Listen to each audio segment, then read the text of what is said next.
사람이라고 하는 단어는 삶이라고 하는 단어에서 나왔다고 합니다.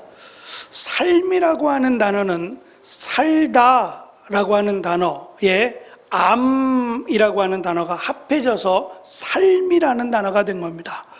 다시 말하면 사람은 살아있는 삶을 사는 사람을 사람이라고 부른답니다.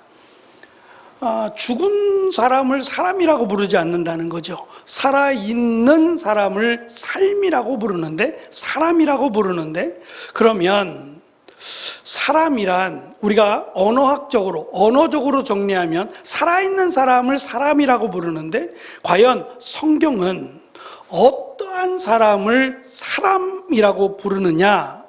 바로 이 부분을 욥기가 이야기하려고 합니다. 욥기서의 말씀이 오늘 우리가 알기는 42장이 끝입니다. 길지만 또 한편으로는 42장 우리가 읽은 말씀 끝까지 42장까지의 내용을 쭉 이어가는 주제가 뭐냐면 말씀드린 고난이에요. 그리고 이 고난이 하나님이 나에게 주신 심판 또는 재앙이라고 욥은 생각했어요. 왜냐하면 자기는 죄를 짓지 않았다고 생각했거든요. 의롭다. 나는 죄를 짓지 않은 의인이다 라고 생각했으니 억울한 겁니다. 내가 죄를 지은 것에 대한 보응이라면 받아들이겠는데, 아무리 생각해도 내가 하나님 앞에 죄를 지은 것이 없는데 감당할 수 없는, 예상할 수 없는 이 큰 고난이 왔을 때 욥은 원망하기 시작했고 하나님이 불의하다고 생각했어요. 다시 말하면 하나님은 공의롭지 않다는 거예요. 공의로우시려면 죄인들을 벌하시고 의인들을 복주셔야 공의로운 하나님인데, 자기를 놓고 보니까 하나님은 이랬다 저랬다 하시는 분이에요. 공의가 없어요. 기준도 없고, 이 사람에게는 복주고 이 사람에게는 심판, 재앙을 주신다라고 했을 때 이상하단 말입니다. 의로운 자가 복을 받고 잘 돼야 되는데 오히려 죄를 지은 사람이 잘 되고 죄를 지은 사람이 부자가 되는 모습을 본단 말이에요. 그래서 하나님이 지금 뭔가 공의를 잃어버리셔서 내가 아는 하나님, 내가 믿는 하나님이 이상하다. 내가 잘 될 때는 이상이 없었는데 내가 고난을 당하니까 이제는 하나님을 의심하게 됐어요. 하나님이 불의하시다?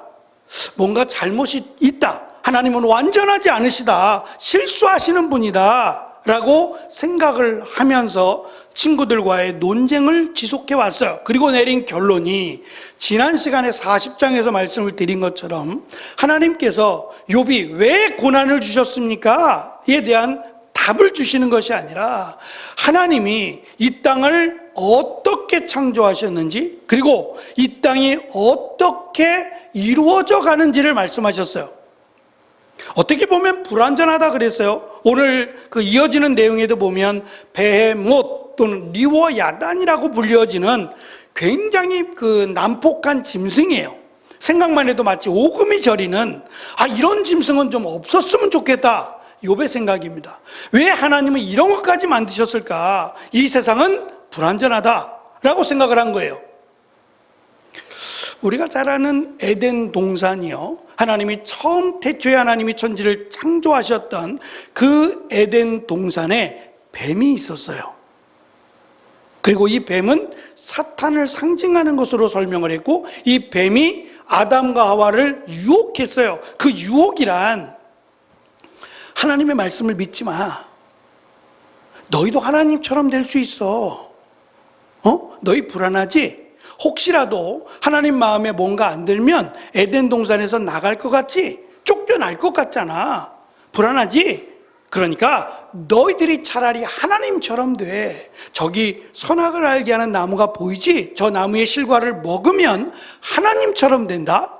그러면 이제 하나님이 너희 나가 라고 말해도 안 나가도 돼. 하나님을 두려워하지 않아도 돼. 라고 하는 유혹이었어요. 조금만 냉정하게 생각하면 말도 안 되는 겁니다. 근데 이 유혹에 넘어가요. 무슨 말이냐면 하나님을 어떻게 이해하는 거예요? 지금 아담과 하와는 하나님이 혹시라도 우리를 기분 나쁘다라고 해서 내보낼 수 있는 하나님으로 생각한 거예요. 그러니까 불안한 거예요. 하나님을 제대로 알았다면, 하나님을 제대로 믿었다면 뱀이 유혹했을 때 말도 안 되는 거짓말하지 마라고 오히려 책망했어야 맞아요. 그런데 그것을 받아들였다는 얘기는 그들의 마음 한가운데에는 이미 하나님에 대한 불안감이 있어요. 하나님의 약속을 어길까 봐, 이런 하나님에 대한 제대로 알지 못하는 연약함이 그 사탄의 유혹을 받아들이게 돼요. 그래서 하나님께서 지금 고난이라고 하는 이것을 통해서 욥을 깨닫게 하시려는 것인데, 오늘 말씀해 보면 욥이 회개합니다라고 처음 말을 해요. 친구들이 그렇게 회개하라 그랬을 때 나는 회개할 게 없다 그랬거든요. 나는 잘못한 게 없다. 아무리 생각해도 내가 잘못한 게 없다. 잘못한 게 있다면 회개할 거다. 회개하는 것이 마땅하다라고 말했던 욥입니다. 그 논쟁이 41장까지 이어지고 있어요. 그리고 마지막 42장 끝장입니다. 끝장에서 욥이 드디어 회개합니다라고 말해요. 뭘 회개하느냐 하면 하나님을 내가 이렇게 판단한 것을 회개하는 거예요. 하나님을 알지도 못하면서 하나님은 이럴 것이다. 하나님은 공의롭지 않아서 죄를 짓지 않는 사람도 심판하실 거야. 또 불의를 행한 자들을 하나님이 벌 주는 게 아니라 오히려 불의를 행한 자가 잘 되고 형통하고 이렇게 하는 것은 하나님에게 뭐가 문제가 있어 라고 생각한 그것을 회개하는 겁니다. 어쩌면 우리의 신앙생활에 있어서 가장 중요한 것일지도 몰라요. 우리가 믿는 하나님은 복을 주신다. 의로운 자에게 복을 주시고 악을 행하는 자에게 벌을 주신다. 이 기준을 놓고 보니까 나에게 문제가 생기면, 거꾸로 나에게 문제가 생기면 내가 죄를 진 거고, 문제가 안 생기고 잘 되면 하나님이 복을 주셨다고 생각해요. 한번 가슴에 손을 얹고 한번 생각해 보세요. 내가 잘 될 때, 내가 세상에서 말하는 복을 받았다 할 때, 그때 내가 믿음 가운데 있었는가 말이에요. 또 반대로 내가 어려움을 겪을 때 기도하지 않아서, 또는 내가 죄를 져서 문제가 생겼을까? 실제로 그렇지 않는 경우가 많아요.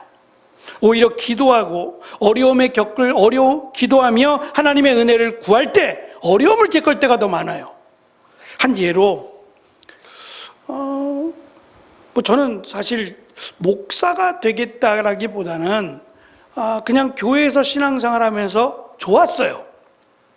신앙생활하는 게 좋았고 교사로 섬기고 찬양대로 섬기는 게 좋았어요. 그냥 그게 좋았어요. 좋아서 그냥 열심히 했던 것 같아요. 그러다 보니까 이 자리에 왔지 처음부터 목사가 뭔 줄 알았겠어요? 오히려 저희 어머님이 좀 늦게 신앙생활을 시작하긴 하셨지만 권사님도 되셨고 또 열심히 신앙생활을 하셨어요. 그러다 보니까 교회에 대해서 또 목사님에 대해서 어느 정도 이제 알게 됐을 때, 제가 신학교를 간다, 목사가 된다 했을 때 축하한다고 말한 게 아니라 왜 꼭 그 길을 가야겠느냐 그랬어요. 무슨 말이냐면 힘드니까, 이 길이 어려우니까, 하나님만 바라보고 가는 길이 외로우니까 꼭 이 길을 가야겠느냐? 몰랐으면 안 그럴 거예요. 아니까 하는 말이에요. 이 길이 힘든 걸 아니까 꼭 가야겠느냐라는 말씀을 하셨어요. 그렇게 신앙생활 하다가 가끔 제가 이제 혼자 기도원이라는 곳을 갔어요. 아마 다녀보신 분 있겠지만 기도원에 가서 예배도 참석하고 또 성경도 읽고 또 따로 산에 가서 기도하고. 근데 제가 지금도 잊지 못하는 어느 기도원인지 모르겠지만 부흥 강사님이 이렇게 말씀하셨어요. 이상하게 기도원에 다녀오면 시험이 많대요. 내가 하나님께 더 가까이 가기 위한 거룩한 몸부림이에요. 금식도 하고 나름대로 열심히 그동안 하지 못했던 기도도 많이 하고 하나님의 말씀도 읽고, 그게 목적이니까 그렇게 기도하고 오면 시험이 온대요. 오히려 믿음대로 살려고 발버둥 치면 발버둥 칠수록 더 어렵고 시험에 든대요. 아이러니하죠. 내가 기도도 많이 했어요. 말씀도 많이 읽었고 하나님 말씀대로 살려고 노력을 했으면 문제가 사라져야 되는데 문제가 더 온대요. 더 어려운 문제가, 감당할 수 없는 문제가 더 다가온대요. 그래서 에이 설마 내가 이렇게 기도하고 하나님의 은혜를 구하고 내려가는데, 근데 실제로 그 부흥 강사님 말씀대로 그런 경우가 더 허다했어요. 무슨 말일까? 내가 하나님을 믿는다는 것이 내가 바라는 대로 더 이상의 문제가 없고 평탄하게 내가 하는 일마다 잘 되고, 그게 축복일까? 제가 욥기서의 말씀을 읽으면서 욥이라고 하는 사람과 창세기에 등장하는 요셉이라고 하는 사람이 너무 비슷하다는 걸 느꼈어요.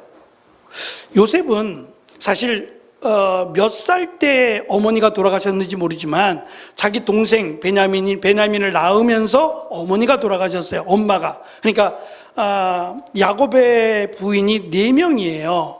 4명인데 그 4명 가운데 1명이 자기 엄마예요. 근데 어머니가 일찍 돌아가셔서 어머니의 사랑을 덜 받고 자랐어요.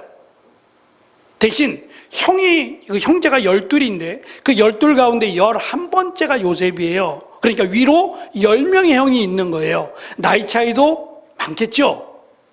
첫 번째 형 같은 경우는 막 업어 키우다시피, 옛날 우리 같으면 업어 키우다시피 하지 않았을까요?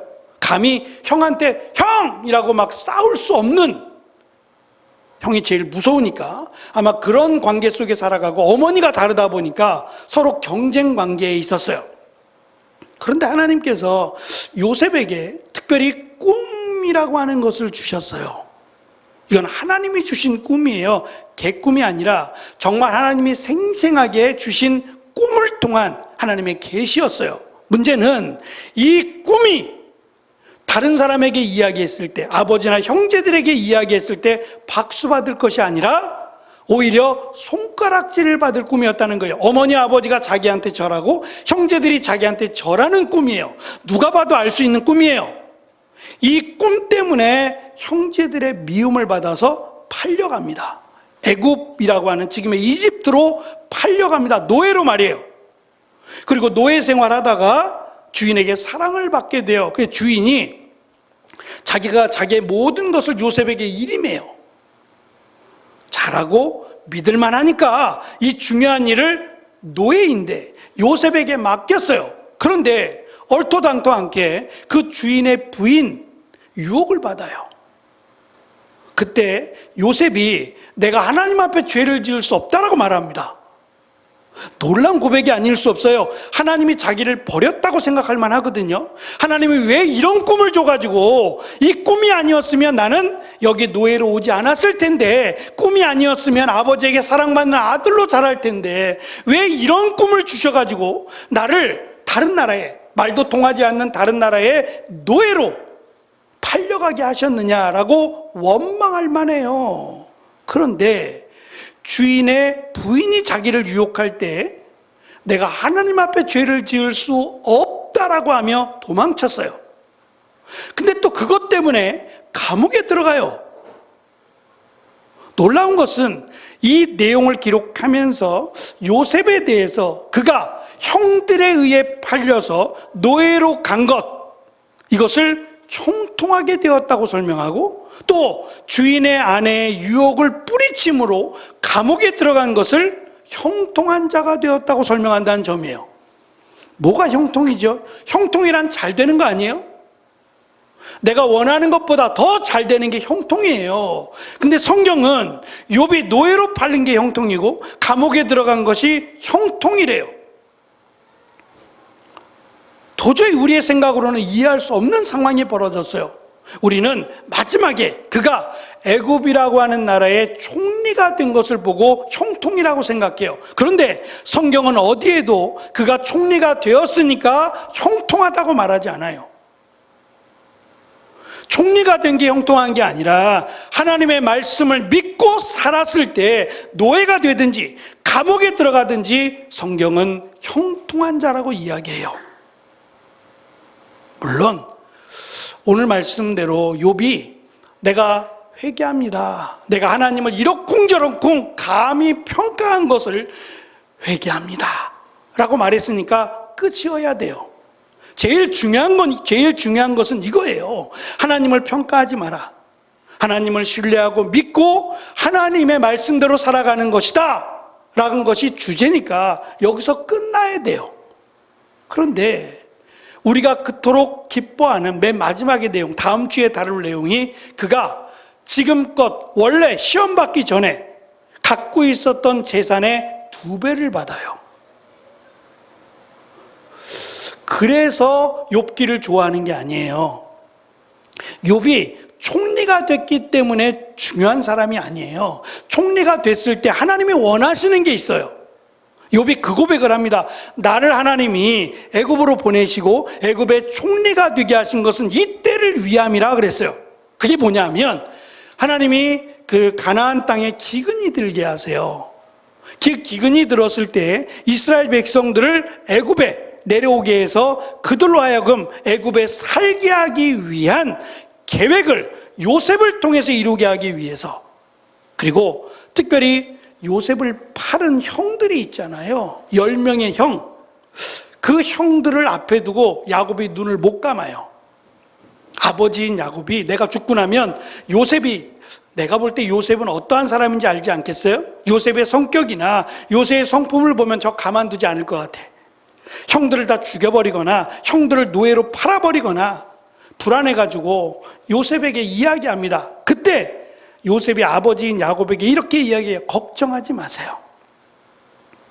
걱정하지 마세요. 저는 형들을 해코지하지 않을 겁니다. 하나님 앞에 맹세하는 거예요. 그리고 하나님이 나를 이렇게 팔리게 하시고 형들에 의해서 노예로 팔리고 또 감옥에도 들어가게 하신 이유가, 또 나를 말도 안 되게 꿈을 해석해 준 것 때문에 애굽의 총리가 되게 하신 것은 이때를 위함이라는 거예요. 이스라엘을 애굽으로 내려오게 해서 여기서 자리 잡고 살게 하기 위해서 나를 먼저 보내신 겁니다 라고 설명을 해요. 다시 말하면 요셉이 노예가 된 것도, 그리고 감옥의 죄수가 된 것도, 또 심지어 반대로 애굽의 총리가 된 것도 다 누가 하셨다는 거예요? 하나님이 하신 거예요. 근데 우리의 기준은 이건 없었으면 좋겠어요. 노예로 팔린 것, 감옥에 들어가는 건 없었으면 좋겠어요. 그냥 뚝딱하고 애굽의 총리만 됐으면 좋겠어요. 이렇게 생각하면 우리가 하나님을 착각하는 거예요. 우리는 고난이라는 게 싫은 거예요. 고난은 없고 행복만 있었으면 좋겠다는 거예요. 근데 하나님은 이 2가지가 다 필요해요. 요셉에게도 욥에게도 이 2가지가 다 필요해요. 왜냐? 우리 1장을 시작하면서 사탄이 하나님과 만남을 해요. 만남을 가져요. 이게 가능한 얘기예요. 어떻게 사탄이 하나님을 만나요? 예? 그리고 대화를 해요. 하나님의 나라, 하늘나라에서 회의가 이루어지고 있어요. 사탄과 하나님과의. 이거는 이상해요. 하나님은 사탄을 다스리고 사탄은 하나님의 명령을 받는 존재예요. 하나님과 딜하는 존재가 아니라고요. 거래하는 존재가 아닌데 거래가 이루어지고 있어요. 무슨 말이냐면 불완전한 세상, 사탄이 있고 말씀드린 베못 리워야단이라고 하는 흉폭한 짐승, 이것을 악어라고도 말하고 어떤 이들은 공룡이라고도 말합니다. 생각만 해도 무시무시한 이런 것들은 좀 없었으면 좋겠다 할 만한 불완전한 세상이에요. 그래서 인간이 죄를 짓고 불의한 자가 잘 되고 의로운 자가 고난을 당하는 말도 안 되는 이런 일들이 벌어지는 것은 불완전한 세상이기 때문에 그래요. 왜 이런 일들이 벌어졌느냐? 죄 때문입니다. 아담과 하와가 말씀드린 사탄에게, 뱀에게 야, 말도 안 되는 이야기 하지 마, 다시는 나에게 그런 유혹하지 마 라고 혼냈더라면 이러한 일은 없어질 거예요. 그런데 하나님을 거역하고 하나님을 의심하고 하나님의 말씀보다는 사탄의 말을 따름으로 에덴 동산에서 나오게 되면서 불완전한 세상 가운데 살게 됩니다. 우리도 이 땅 불완전한 세상 가운데 이미 살고 있어요. 불의가 난무하고 불의한 자가 잘 되고 오히려 의롭고 또 정직한 자가 어려움을 겪는 세상이에요. 그런데 이 불완전한 세상에 끝이 올 겁니다. 마지막 때가 올 거예요. 그때가 예수님이 다시 오시는 날이에요. 그때는 완전한 하나님의 나라가 있을 거예요. 물론 반대로 지옥도 있을 겁니다. 예수 그리스도를 통해서 우리의 죄를 사하시고 또 예수 그리스도를 믿음으로 우리에게 구원이라고 하는 하나님의 은혜를 주셨어요. 이것을 믿는 사람은 천국을 갈 것이고 이것을 거역하고 믿지 않고 의심하는 자들은 지옥을 갈 겁니다. 그 이후에는 다른 것이 없어요. 딱 이것으로 결정이 날 겁니다. 그때까지 우리는 불완전한 세상에 살게 될 겁니다. 그래서 욥기를 통해서 고난이 하나님이 주신 심판이 아니라 삶이다. 고난이라고 하는 것은 우리가 살아가면서 예상치 못한 일이지만 겪을 수도 있는 거다. 불완전하니까. 다만 이해할 수 없을 때, 우리가 고난이라고 하는 것을 이해할 수 없을 때, 그래서 성경은 고난에 대해서 세 가지로 이야기해요. 첫 번째는 의를 위한 고난, 예수 그리스도를 믿음으로 고난을 받을 것이다. 세상은 반대하거든요. 하나님을 반대하고 예수님을 믿는 걸 반대하니까 이 의를 위한 고난이 있을 것이다. 두 번째는 죄로 인한 고난이에요. 그래서 제가 그 말씀 드렸어요. 우리가 고난을 받을 때 다른 사람이 아니라 내가 과연 이 고난이 어디로부터 왔는지를 살펴야 된다고요. 죄로부터 올 수 있어요. 하나님이 죄를 막기 위해서, 죄를 짓는 것을 막기 위해서 고난을 주시기도 해요. 그래서 이스라엘 백성들을 광야로 40년 동안 광야 학교라고 불려지는 시험하신 이유는 저들이 그럼에도 불구하고 하나님을 온전히 믿느냐에 대한 시험이었어요. 하나님이 광야로 인도하시면서 먹을 것 때문에 그들이 괴롭게 하신 적 없어요. 또 광야니까 물을 구하기 어려운데 목이 말라서 죽은 사람 하나도 없어요. 병에 걸려 죽은 사람 한 사람도 없어요. 그럼에도 불구하고 광야라고 하는 자체가 힘들어요. 계속 옮겨 다녀야 되잖아요. 구름기둥이 움직이면 따라 움직여야 되잖아요. 내 집이 없어요. 또 먹을 것도 하나님이 주시면 아무것도 먹을 수 없는 그런 곳에서 오직 하나님만 믿으라고 하나님이 그들을 시험하셨다고 말씀하셨어요. 고난이 와도 내가 하나님을 믿느냐? 고난 가운데도 하나님을 온전히 신뢰하느냐? 바로 이 부분 때문에 고난을 주시기도 합니다. 그래서 고난은 세 가지예요. 의를 위한 고난, 죄로 인한 고난, 또 성숙을 위한, 믿음의 성숙을 위한 고난, 이 세 가지를 우리가 고난으로 살펴봐야 됩니다. 그래서 이 고난이 나에게 왜 왔을까? 제일 중요한 것은 하나님을 믿는 거예요. 하나님을 신뢰하고 하나님을 의심하지 않는 거예요. 지금 욥기서를 통해서 강조하는 게 그겁니다. 어떠한 고난이 와도 이 세 가지를 살펴보면서 내가 죄로 인한 것이 아니다라고 할 때는 이 고난을 통해서 더욱 하나님을 신뢰하는 거예요. 그 믿음의 성숙을 위해서 욥에게 고난을 주셨다는 거예요. 그래서 누구에게나 고난은, 욥과 같은 고난을 주시진 않아요.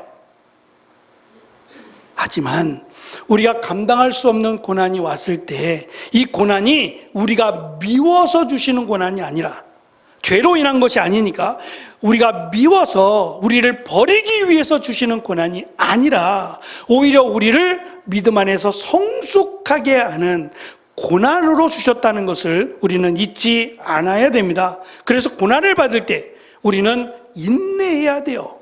고난을 받으면 인내하라라고 하는 말씀과 이 인내함을 통해서 하나님을 더욱 신뢰하라고 우리에게 가르쳐 줍니다.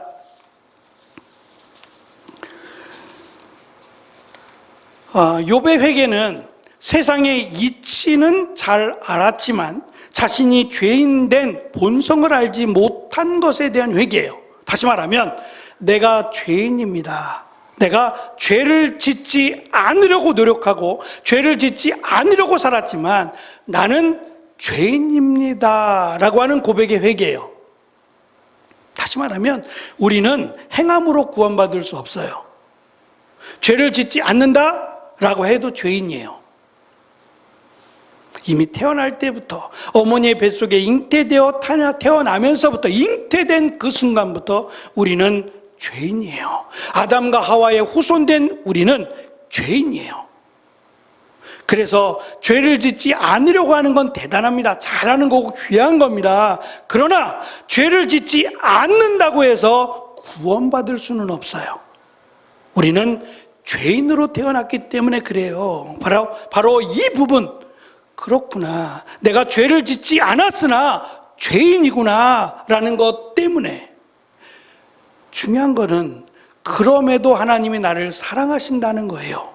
내가 하나님을 먼저 안 것이 아니라 하나님이 나를 먼저 아셨고, 내가 태중에 짓기 전에 하나님이 나를 사랑하셨고, 욥은 내가 태어날 때 하늘의 별들이 슬퍼했고 별들이 떨어지고 그렇게 설명하지만 하나님은 아니라 그랬어요. 내가 태어날 때 하나님은 기뻐하셨고 오히려 찬송의 노래를 들려주셨다고 설명해서 그만큼 우리는 하나님 앞에 소중한 존재라는 거예요.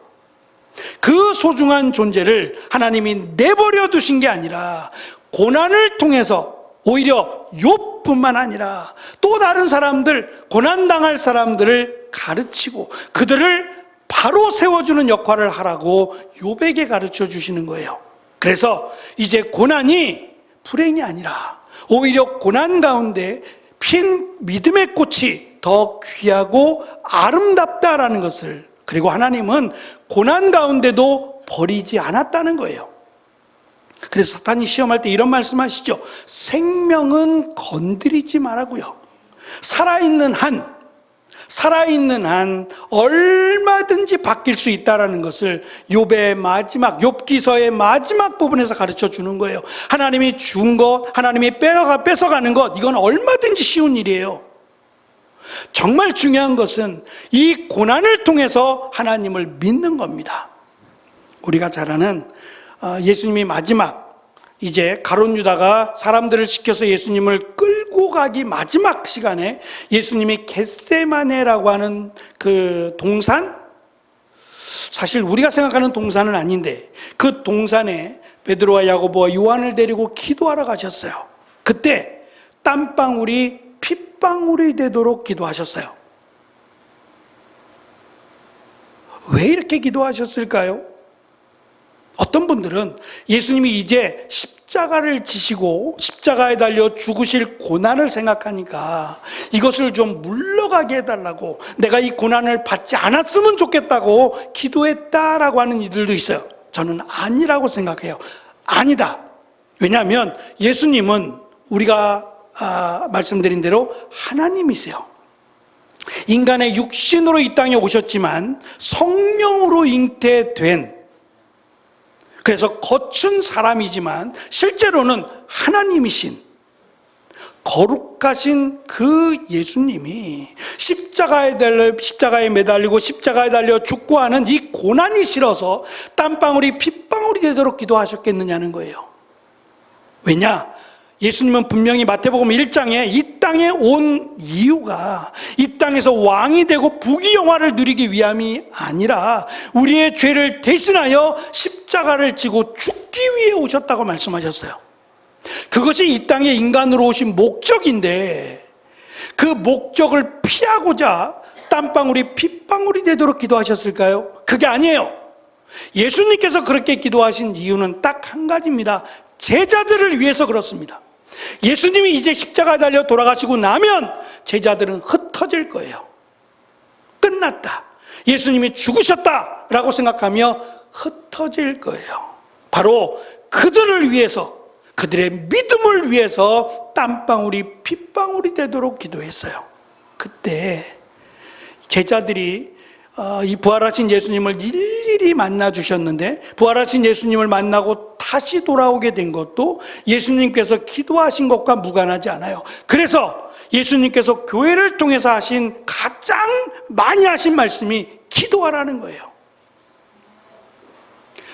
다양한 사람들이 모였잖아요. 그렇지 않아요? 형제들도, 같이 어머니의 뱃속에 태어난 형제들도 달라요. 저희 아이들도 보면 다르더라고요. 똑같은 집에서 똑같은 음식 먹고 자랐는데 달라요. 예? 그걸 뭐라고 설명하겠어요, 다른 걸? 하물며 다른 삶을 살고 다른 생각을 갖고 살아온 우리가 같다고요? 같다는 게 더 이상해요. 다른 게 정상이죠. 근데 이 다르다라는 것을 어떻게 하나 되게 만드냐는 거예요. 그리스도의 사랑으로요. 예수님이 나를 위해 죽으셨다라고 하는 그 은혜로 하나로 묶어야 된다는 거예요.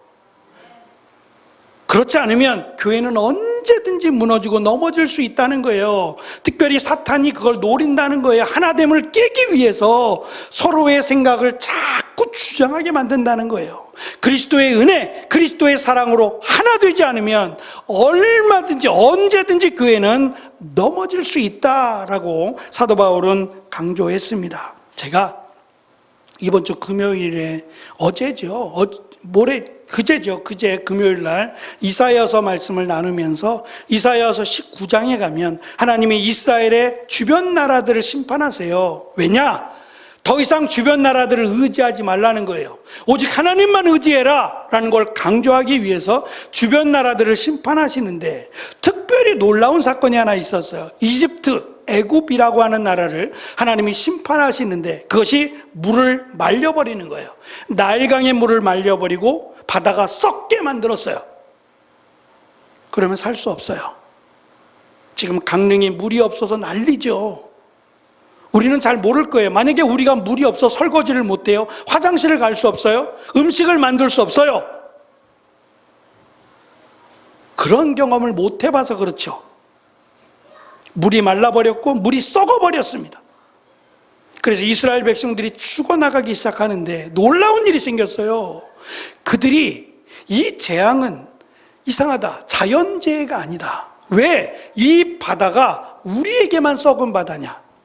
왜 나일강만 마르느냐? 다른 나라들의 강들은 멀쩡하고 또 이 바다가 다른 나라 쪽에 있는 그쪽은 썩지 않고 왜 우리 쪽만 이상하게 썩고 말라버리느냐에 대한 것을 찾기 시작했어요.